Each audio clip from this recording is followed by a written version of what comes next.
Welcome back to Direct Edition. I'm your host, Dave. This is a podcast about nothing and everything. Right? Isn't that how the theme song goes, Joe? Just put a beat to that and then restart the podcast over. But leave that intro in there. Welcome back to Direct Edition. I'm your host, Dave. This is a podcast about nothing and everything. Welcome back to the 52nd episode. That's 52 weekly episodes, not 52 weeks in a row. Started this podcast in the beginning of January 2024, and we're mid-March 2025. Taking breaks is healthy. I don't know how you can do a show like this without taking a break. And so I might as well announce at the beginning of the podcast, this is going to be the last episode for a few weeks. Probably just going to take 2 weeks off, recalibrate, figure some things out. And, whatever. I'm going to just take a break. You don't really need to know what I'm doing. Am I going to come back as a Asian man named Dave's son? No, I'm not doing anything weird like that. That would be really weird. I don't know where the fuck I was going with that. I'm going to work on getting some more guests, try to line things up a little bit more than I used to. And we're just going to try. I've been having conversations with people. And I think this is interesting because I don't think on an outside perspective, I don't even know a lot about this. But for somebody that's just a listener, there are podcasts that, they record a month in advance. They release monthly, or they release, they don't release on a schedule like every week. I don't have that privilege because I'm just me. I'm just a schmuck with a mic, just trying to figure things out. And for other news, for people that may not understand or have heard or even give a shit, I'm going to talk about it anyway. My other channel, West Coast Davengers, I had DavengerCon all lined up and kind of ready to go. And then I started to feel it creep in, the burnout and the mental exhaustion. And I had a couple of sleepless nights, and I just went ahead and canceled it, even though I had fully committed guests and sellers and all this good stuff. But what does it matter if I'm miserable, right? Like, there are so many people out there that I was one of them for years. I worked a job and just working to do the goal, to finish the thing, to get paid. Like, there's more to life than that. And I've been working now hard for 3 to 4 years on trying to create a life where I don't have to answer to anybody. And I am my own bottom line, which also comes with a lot of restraint or, moderation and things like that. And I still work. It's a fucking work in progress, just like everything in life is, right? With the exception of maybe, nothing I can think of off the top of my head. So I canceled that. I was, I'm bummed, but relieved, very relieved. And it was fully supported by everybody involved, and friends who aren't involved, and y'all in the audience who are listening to both of these things. So you make decisions, and you just hope that you're happy with them, but you can never really know until you make the decisions. And definitely happy with this one. Look at it. It's nice and sunny out. I'm letting some of the sunlight in. There's a lot of lights going on. I'm still figuring this whole podcast thing out. Before we get into our main story, just gonna run with it. Something that's come to light over the last week, which I won't give too much air to it, but I think I want to speak my piece on it. This guy named John Bolerjack posted a trailer for a Stan Lee documentary that's going to be kickstarted. And it's all about like the last 5 to 10 years of Stan Lee's life. And if you don't know, you know who Stan Lee is. Stan Lee. Not Stanley. And it shows all this elder abuse and, physical and mental abuse as he was managed by this guy who basically used him to just generate hundreds of thousands, if not millions of dollars by having Stan Lee go to signings and, signing at the age of 90, whatever, thousands of autographs and speaking at these cons and not really knowing what he was doing, where, a lot of that, senility, he was becoming senile and blind. And it's just overall sickening to watch this trailer. But the Kickstarter is just as sickening because this guy was his personal assistant for years and filmed all of this stuff happening. And now he's trying to put out this documentary under the guise of to expose, all of this to the world. And it's like, yo, you are literally offering rewards that include variant cover comic books and signed prints or signed photos of Stan Lee that you took. You're exploiting him in death by exploiting his exploitation. It's disgusting. Like, that's the best word I can use without, going through a tirade of profanities. And it's, I watched this trailer and I think I shut it off maybe like a minute in because I couldn't watch anymore. Like, my parents aren't that old yet, but my grandma lived till 98, 99, and my other one lived till her 80s. And, I've been around older folks as they get older, and, it just sucks. Like, the way that and I'm guilty of having these thoughts, and I'm not guilty of treating anybody terribly, but I'm just guilty of looking down at my elders instead of looking up at them as we should. And it's an American thing. It very much is, because I have friends that are, people that were people that are Latino, that, like, they're very tight with their family. Like, most cultures, you stay tight with your family. And I'm not going to go into family drama on any part, but the Kickstarter for this is gross. And a lot of people are really starting to figure this out. There was a YouTube video compiled about it, about all these, like, bits of interviews that this guy, John Bolerjack, did, where he was, like, talking about how he could have a conversation with Stan and say that aliens landed in the street that day, and Stan didn't really know what was going on and would have a conversation about it. And it's just disgusting. And it's comics in a nutshell is kind of like, there's always, exploitation and capitalism and all that. But I've seen a lot of gross things happen in comics, and it's not the first time. And, it's one thing to talk about Stan Lee and the Jack Kirby and Steve Ditko thing, right? But this is physical abuse. This is elder abuse. This is treating somebody like a machine physically.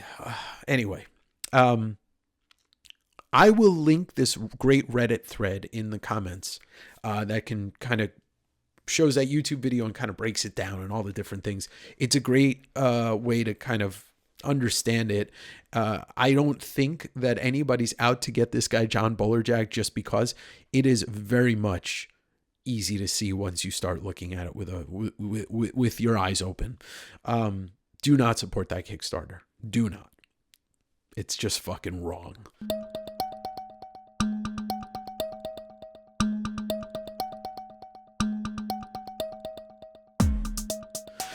So I just wanted to talk about that. I was going to make an episode about it, but I don't want to focus on negative today. I want to focus on just aspects of positive and talk about change. And I just want to, I want to put down a good episode. So today is March 17th, 2025. Now, if you have been listening back since the beginning of the first episodes here, I did a episode last January about sobriety. But today is a super important day to me. I am 11 years sober today. And what that really means to me, like the accomplishment in that, if I can, when I look at it as an accomplishment, it just means that I was able to, I wish I could do this in every facet of my life, everything. I was able to turn around and just kind of like understand that I had a problem. And it was, and face that problem and look at that problem and look at the positives and negatives. And that, obviously the negatives outweigh the positives of being an alcoholic, in that you keep drinking, the negatives will literally kill you. Whereas the positives of drinking are, or, what I was, okay, let me rephrase that. The positives of drinking and then the negative effect, I had to look at those things. And the positives of drinking is literally just, it's like one thing. It's the social aspect. As an alcoholic, if you don't have a problem, like if you can go to dinner and have a couple of beers and wake up the next morning and not think about the next beers you're going to have or the next night you're going to have out, then you don't have a problem. There is no problem. Moderation's a different thing. Like if you're like, oh, I drink a little too much, but I'm drinking, like caloric stuff or like, heavy stuff. That's just moderation. But without going into too many war stories, as we call them, about my drinking, it's a situation where you're going out and you're drinking to impress nobody. You're literally just drinking because you're like, fuck it, I'm just going to keep going. And like, I'm not hanging out with Phil right now because he went home. So let me go to this bar where Kevin is the manager and Megan's the bartender, and I'll see if anybody else is out. And then I'm just going to keep drinking and like, fuck it. Like I can just keep doing this because whatever, like that kind of monkey mentality. And then it turns into like you start to, it's kind of like the opposite of what you're trying to do. It's like, when I got sober, I started to understand a lot of things about myself and really understand how to cope with any type of feeling, good or bad. Whereas like when you're drinking to excess and drinking to obliviate yourself, you're just like, I don't want to feel anything. And I can't imagine what I would be like had I still be drinking, still alive, and it's 2025 and all of, the last 10 years of life, dealing with breakup or dealing with bad job or dealing with the political aspects of our fucked up country. I couldn't even place what old Dave would be like now in that aspect. But one thing that 11 years later, that it's interesting, like the catalyst for me moving out of New York is that clear-minded soberness of like understanding that as much as I will always be a New Yorker, as much as I love living in New York and being around my friends and making a decent living where I could afford to live in Astoria and like knowing that like I'd end up making more money as the rent goes up, hopefully. Actually, no clue if that would have happened. That clear-headed Dave that came out of this 10-year bender basically in 2014, it was a weird understanding. It was like fucking feeling or becoming who I am all over again, or for the first time, because I started drinking when I was 24. I've talked about this before. I was a big pothead, and I just liked smoking pot, and then, smoking pretty much anything. I never smoked crack or angel dust, but but like you just fall into this pattern, or I just fell into this pattern for 10 years that just progressively got worse and worse. But coming out of it, I remember like that first trip to Vegas, which I talked about on that Demon in a Bottle episode, which you can, if you're on YouTube, you can find it in the description below or after the video. My first trip to Vegas as a sober person was eye-opening. And I think I've been back to Vegas once or twice since then, but, I shot guns and I went hiking and I tried restaurants off the strip, like in the nice town. I think it was like Summerlin or something like that. Anyway, going to shows became easier. I just looked at one of my old blog posts that I talked about on that Demon in a Bottle episode. I wonder if I should call this episode Demon in a Bottle too. And I looked at all the shows that I went to in 2014, and it was like a fucking record year. Like I saw any band that was touring that I liked, I saw. Like I saw Pearl Jam, I saw Brand New, I saw Frightened Rabbit. I saw all of these bands, and it was like, yeah, because I could go to 3 shows in a week and I might be tired, but I wouldn't be fucking hungover tired.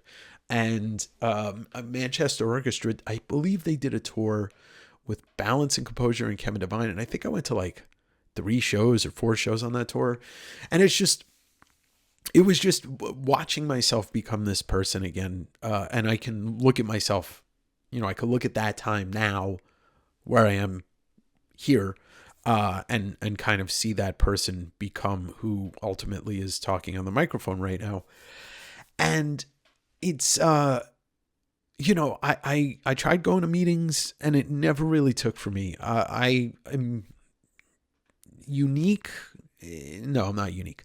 I am one of those people who, I can cut ties with something once I figure out the avenue or the reason why I need to cut ties with something. And that can also be, I can cut ties with somebody if I need to, which ultimately can be good or also can be kind of lonely, I separation, I don't get that like, oh, I miss that person so much.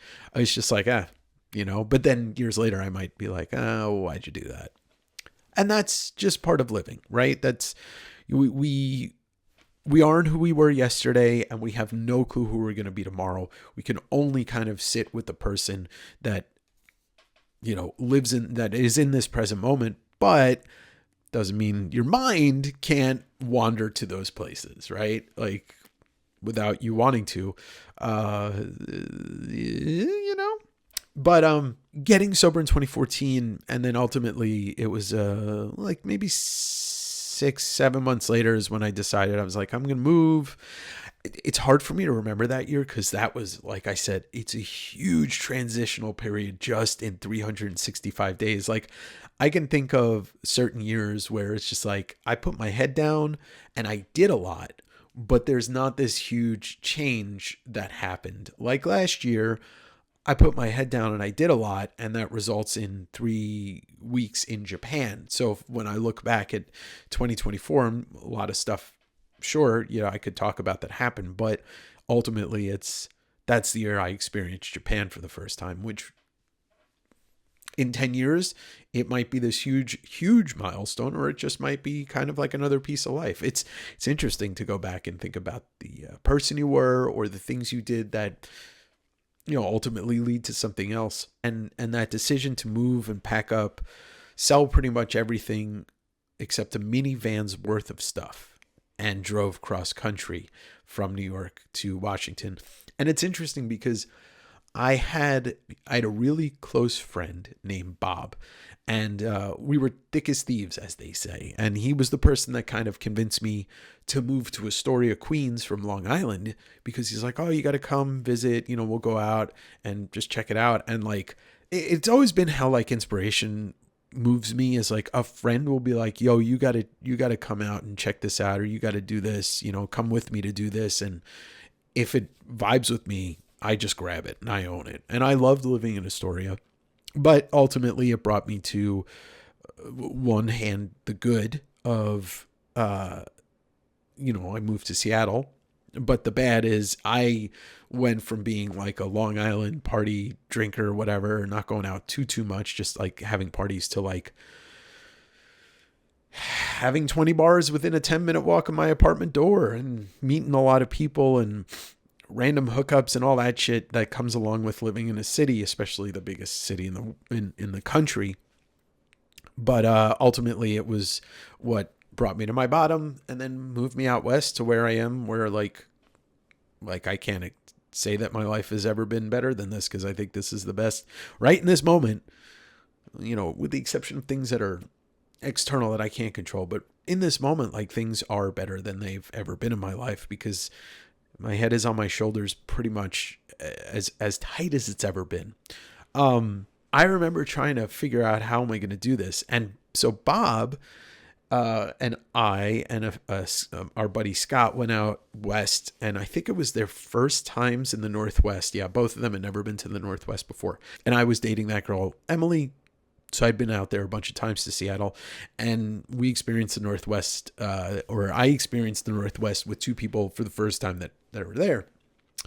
And it put a nugget in Bob's head. He eventually, him and his now wife, moved to Seattle. And so in the end, Bob is the one who he convinced me kind of to move all the way from Long Island to Seattle. Although I experienced Seattle first, so I knew that I liked it there. And I think I had been, before I moved out to Seattle, I think I had been there a total of 6 or 7 times and just maybe spent like a total of 3 or 4 weeks there in pieces. But I had a friend who was living out there, her name, and she was in an apartment building, and I hit her up and I asked her, I said, are there any apartments available in your building? And she's like, yeah, actually, it's one of these buildings where it's month to month because a lot of new people move there. And so I get this really nice studio apartment in Capitol Hill, which is just right next to downtown Seattle in 2014. And I moved in technically sight unseen. I'd seen the building because one of the years I was in Seattle, I think it was 2023, we went up and we bought weed from Indu, or Indu hooked us up with weed, and we met her at the building. But it was such an interesting transition because, I'm used to New York and the way that streets are laid out, and I had just gotten into coffee, as a lot of people have heard me talk about. That was sobriety that kind of got me into coffee. And I was like, oh, there's a Stump Down Coffee around the corner from the apartment, and it was like 2.5 blocks up. And the local comic store I was going to visit was like 5 blocks up, and I just didn't realize it was pretty much directly uphill. So I got used to it very quick, and I was, I walked. I don't think anybody knows Seattle on foot from another state better than this guy does, who explored the city for 6 years or so on foot until I moved to Portland, moved back, moved here, and got a car. But I found ways to really start to, as I was working freelance, doing events still for my company, but not full time, and I made it work. And there was not many times where I was like, oh, I'd love to go out and get a drink. There were, times maybe you struggle a little bit, but I did meet a lot of people that worked in the service industry. So it was a weird conundrum, and I was around a lot of people drinking, but I think it's what helped me strengthen that separation from needing alcohol, from wanting to be around alcohol, any of that stuff.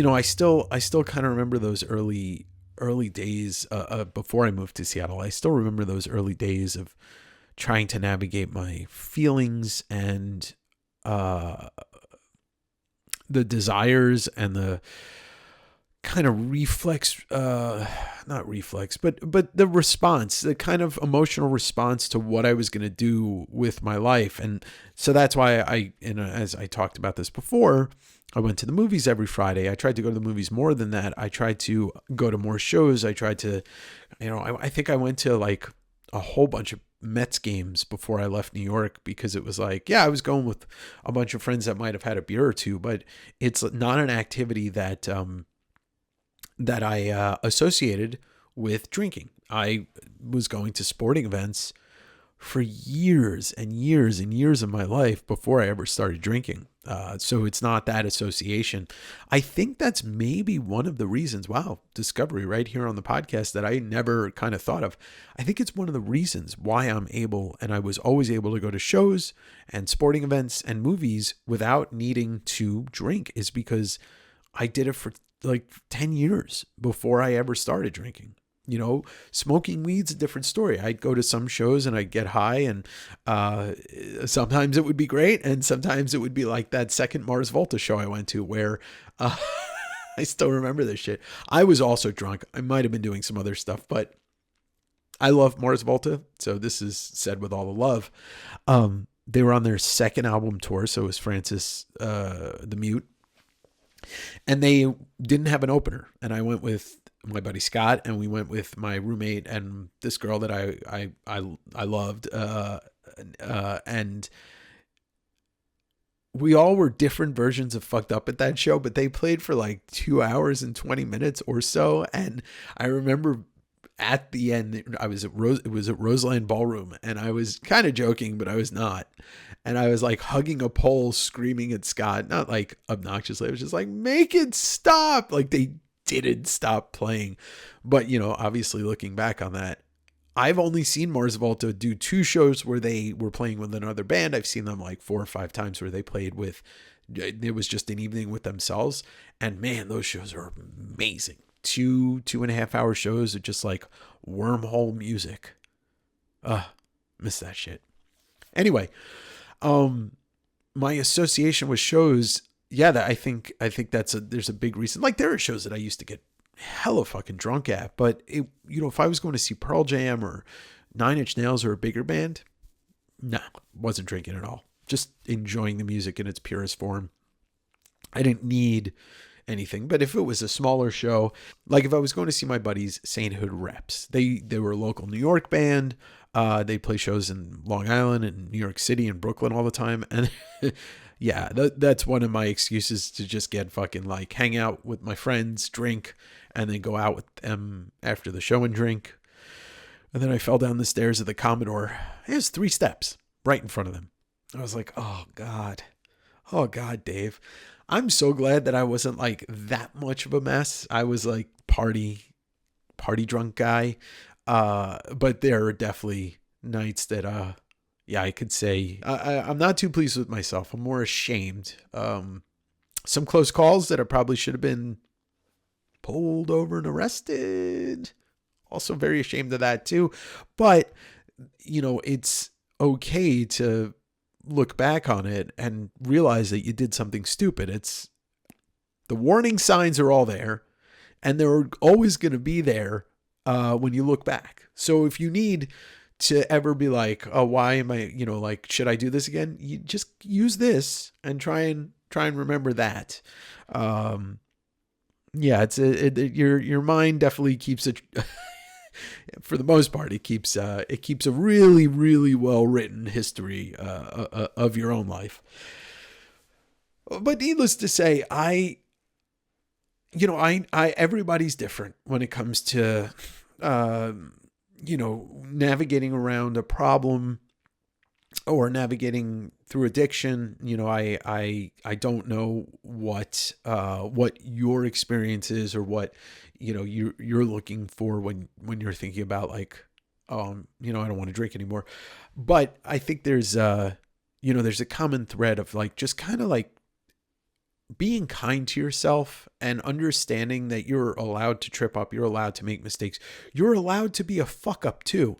And the problem is like, you just have to understand that like you get to a point in your life where being a fuck up, A, is not a good look. B is like literally shaving the hours and minutes that you have left on this planet. And I'm not here to preach to anybody about what they should and shouldn't do, but the grass is truly greener on the other side. Like, you just have to understand that you can't control anything outside of this. And that's power. Like you are a powerful person if you're able to understand, like, none of that is in your control. This is in your control.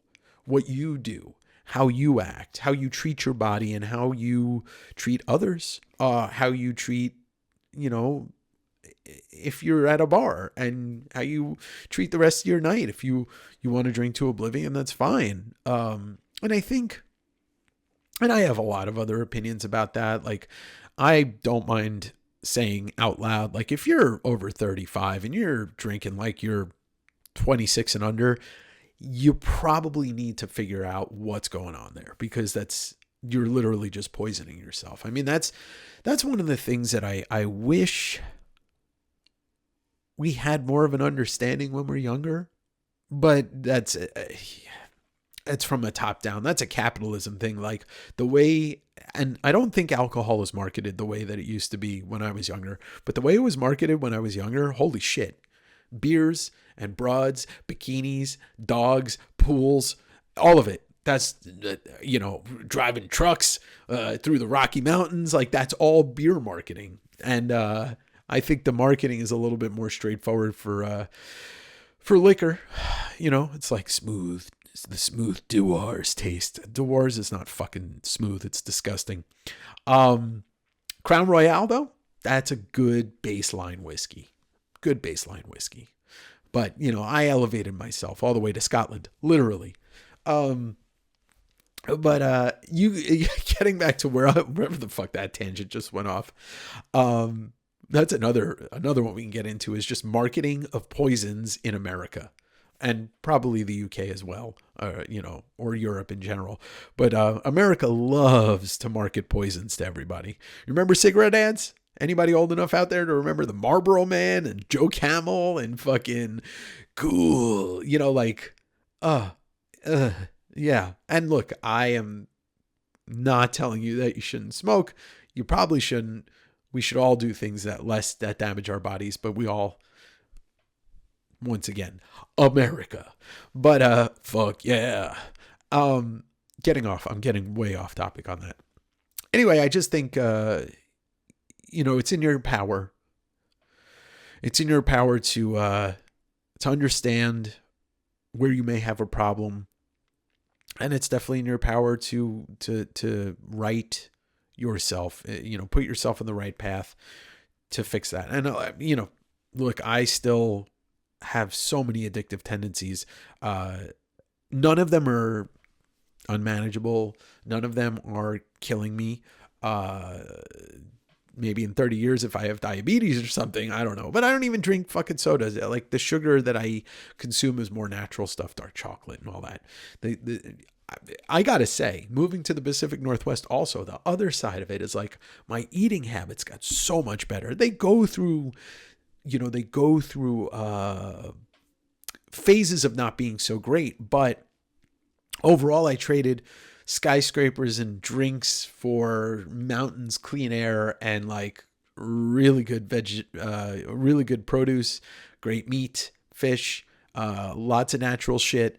You know, as much as a lot of this country kind of mocks the the all natural foods and all that stuff, man, the Northwest is so good for it. Like, it's an eye-opening experience. One of the most eye-opening experiences of moving to the Northwest from New York and like focusing on trying to stay healthy is that you go some places in the country, you go have a banana or an apple, and then you come out here and you have like an apple from wherever.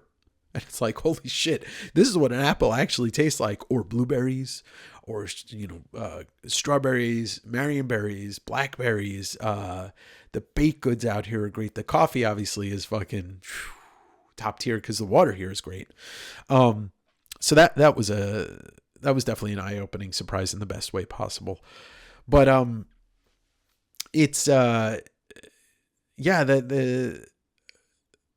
the clean living type thing, and I don't live completely clean by any standard, but I definitely much cleaner than I lived in New York.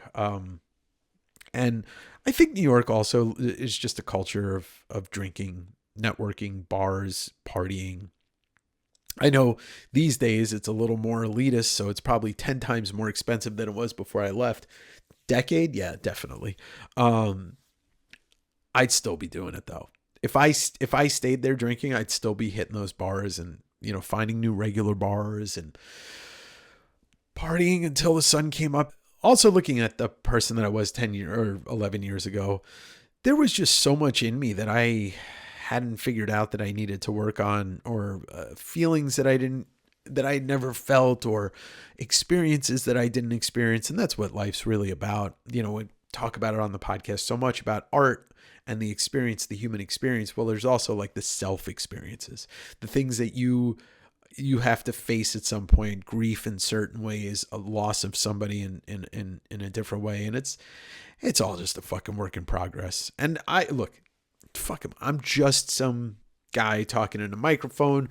My perspective is my perspective. I try not to limit my perspectives. I try to understand other people.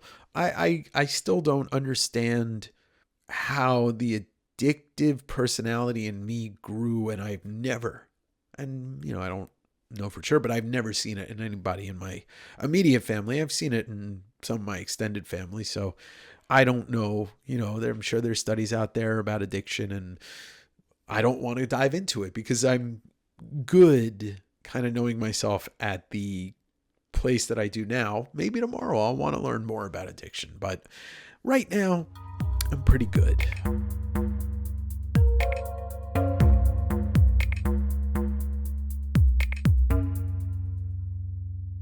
I don't think there's like a moral to this episode of the podcast or anything. I've said it in other podcasts, and I will kind of repeat myself. If you're struggling, with addiction or just struggling to try and figure out where you're at and why you're doing, like, I can't give you that advice. I can just put this out there, but what I can advocate for is if you are able to talk to a therapist, I think you should do so. I advocate for that for anybody. Mental health is a spectrum, right? There is so much to put in those two words, mental health, and I don't know the solutions for all of them, but talking about it to some unbiased party is definitely going to help. It's scary. Oh, it's not fucking easy for everybody. It's not easy for anybody, but it is super helpful. And it's something that, like I said, not everybody has access to it. Way too many people don't, actually. But I think there's so much to this podcast that I've talked about that revolves around it. So I think if you've been listening to me for a while, then you know that I'm not going to stop talking about it, and I will advocate for it. You're welcome to, sound off in the comments. If you don't want to get too personal, I completely understand. But, that's the open conversation of it does mean that it's like, we should have these conversations in public. Not everybody needs to, but I do think that there is a benefit to that. I will continue to talk about that on this podcast with myself, to you, or with a guest. And, I just advocate for it. And I've talked to a friend recently who has been going into therapy for a bit, and, I'm really proud of him for doing that. I've been in and out of it for a bit, back in now. And, it's just good to talk to somebody. It's kind of nuts, and I'm not going to go into any details, but, I do start to think about how my therapy sessions are just fucking podcast recordings.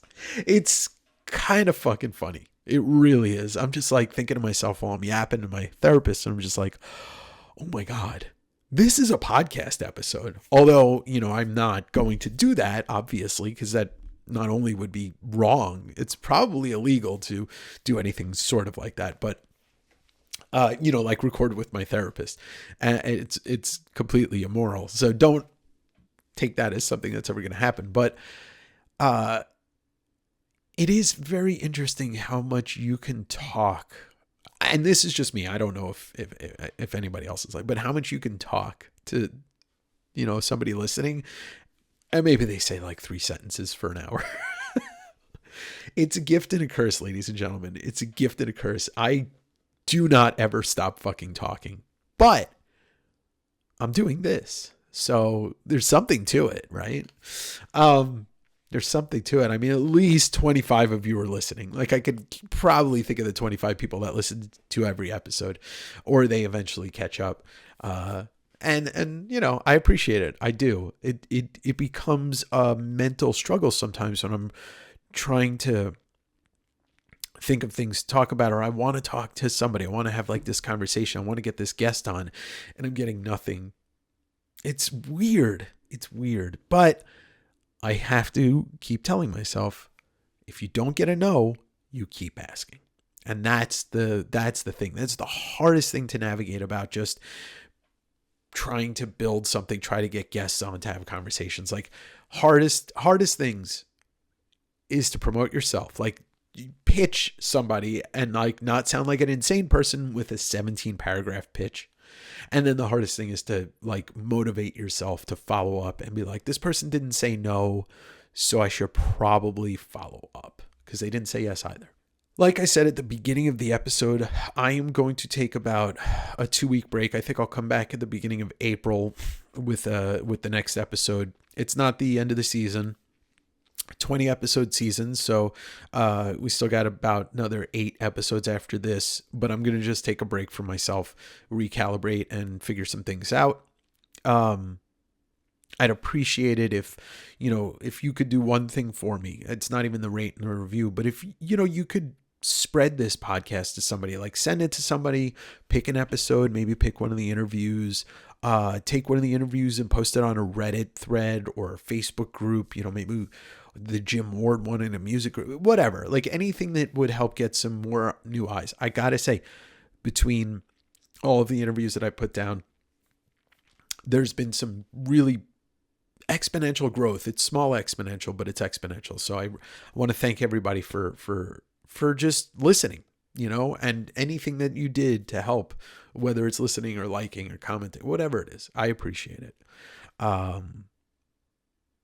In this current fucking time that we live in, where like everywhere you look, there's just negativity coming, I'm going to try and stay positive as much as possible. Not at the expense of my mental health, but definitely at the expense of having a good time.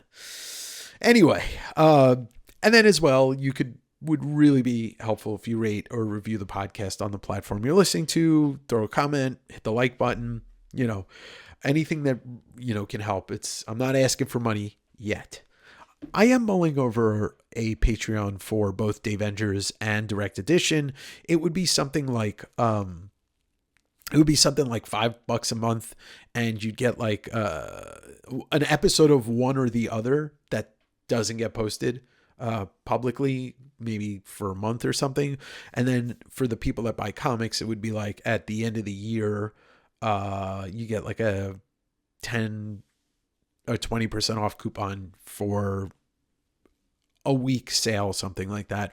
Or at the end of the year, you get like a shirt or a piece of merch, something special.